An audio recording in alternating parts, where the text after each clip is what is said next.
तो नमस्कार, मैं हूं सिमरनजीत सिंह और आज की इस खास पेशकश में आप सभी का स्वागत है। तो आज है 13 नवंबर और बाजार में आज थोड़ी सी मुनाफा वसूली देखने को मिली और ये जो मुनाफा वसूली है वो बिहार चुनाव के कल जो नतीजे आने हैं उससे पहले बाजार में देखने को मिली है। आज बाजार की परफॉर्मेंस ठीक ठाक देखने को मिली है। निफ्टी ने आज 26,010 का इंटरडे हाई छुआ, लेकिन क्लोजिंग गिरकर होती हुई नजर आई 25,880 के आसपास। इसके अलावा बैंक निफ्टी इसने भी आज रिकॉर्ड हाई टच किया, हालांकि क्लोजिंग एक बार फिर से गिरकर देखने को मिली। और ओवरऑल मार्केट की क्लोजिंग देखें तो मिली जुली होती हुई नजर आई है। स्मॉल कैप इंडेक्स के अंदर और मिड कैप के अंदर एक प्रेशर देखने को मिला है। आईटी के अंदर भी आज प्रेशर रहा है, हालांकि पिछले 2 दिन में आईटी में अच्छी खासी तेजी देखने को मिली थी, आज इसमें प्रेशर रहा है। और अगर इंडेक्स वाइज देखें तो सेंसेक्स की जो आज क्लोजिंग है वो 0.01% की तेजी के साथ होती हुई नजर आई है। निफ्टी 0.02% की तेजी के साथ क्लोजिंग हुई है। मिड कैप और स्मॉल कैप, जैसा कि आपको बताया, मिड कैप, स्मॉल कैप और आईटी तीनों के अंदर यहां पर प्रेशर देखने को मिला है। निफ्टी बैंक इसकी पॉजिटिव साइड पर क्लोजिंग होती हुई नजर आई है 0.18% की तेजी के साथ। अब आगे बढ़ते हैं निफ्टी गेनर्स की अगर बात करें तो निफ्टी गेनर्स में पहला नाम है आज एशियन पेंट्स का, इसमें 0.4% के आसपास की तेजी रही है। इंडाल्को 2.5% की तेजी यहां पर रही। इंडिगो में 2% की तेजी और आईसीआईसीआई बैंक करीब 2% की तेजी यहां पर भी देखने को मिली है। निफ्टी लूजर्स पर नजर डालें तो इटर्नल का नाम टॉप पर आता है, जिसमें 3.5% से ज़्यादा की गिरावट रही। टाटा मोटर कमर्शियल व्हीकल्स इसमें 0.3% के आसपास की गिरावट। महिंद्रा एंड महिंद्रा इसमें 1.5% के आसपास की गिरावट और आइशर मोटर्स इसमें 1.25% के आसपास की गिरावट यहां पर देखने को मिली है। मिड कैप गेनर्स में अशोक लीलैंड टॉप पर है, यहां पर 5.5% की तेजी है। प्रेस्टीज में 3% की तेजी है। टाटा कम्युनिकेशंस इसमें 2.5% से ज़्यादा की तेजी है और बाइकॉन में 2.5% से ज़्यादा की तेजी यहां पर भी देखने को मिली है।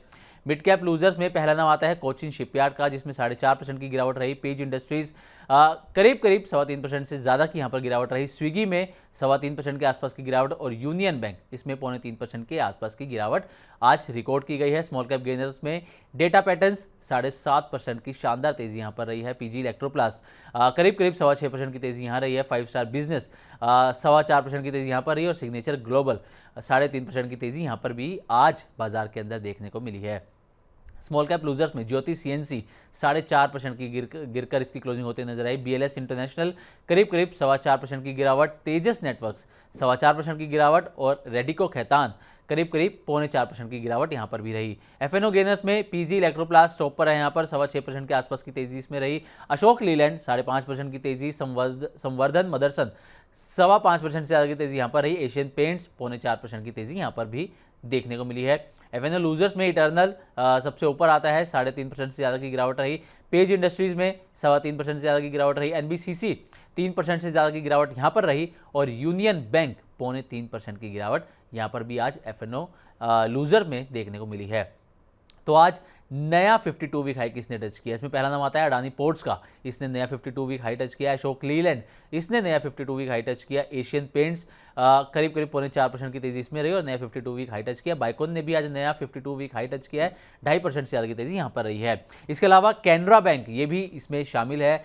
चेन्नई पेट्रो भी इसमें शामिल है जिसने नया 52 वीक हाई टच किया है। इसके अलावा सीपी प्लस, आदित्य इन्फोटेक के नाम से आप इसको जानते होंगे शेयर मार्केट में, इसने आज 10% की शानदार तेजी दिखाई और नया हाई भी टच किया। इसके अलावा ग्रो ने भी, जो कल ही लिस्ट हुआ है, इसमें भी आज 4.5% से ज़्यादा की तेजी रही और नया 52 वीक हाई भी इसने अपना टच किया।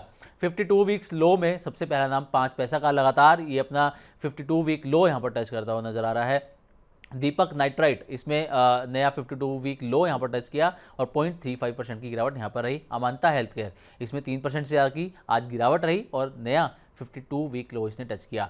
अब कल बाजार के अंदर क्या स्ट्रेटेजी होनी चाहिए, कल हफ्ते का आखिरी कारोबारी दिन होगा, तो मार्केट एक्सपर्ट आशीष बहेती की निफ्टी को खरीदने की यहाँ पर सलाह रहेगी, एडवाइस रहेगी। स्टॉप लॉस इसके लिए 25,800 और टारगेट 26,200 यहाँ पर तय किया गया है। और वहीं बैंक निफ्टी की बात करें तो आशीष बहेती की राय है बैंक निफ्टी में खरीदने की और स्टॉप लॉस 58,100 और टारगेट 58,800 का यहाँ पर तय किया गया है।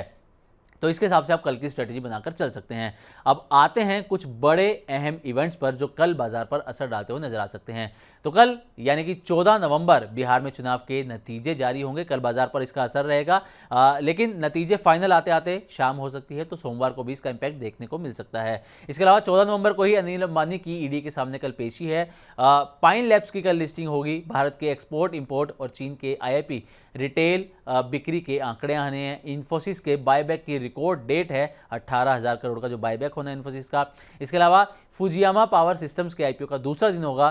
टेनेको क्लीन एयर के आईपीओ का कल 14 नवंबर को आखिरी दिन होने वाला है, और साथ ही 14 नवंबर को दूसरी तिमाही की जो नतीजे आने हैं उसका कल आखिरी दिन है। तो ये कुछ बड़े इवेंट्स हैं जो कल बाजार में असर डाल सकते हैं। तो अभी के लिए बस इतना ही। नमस्कार।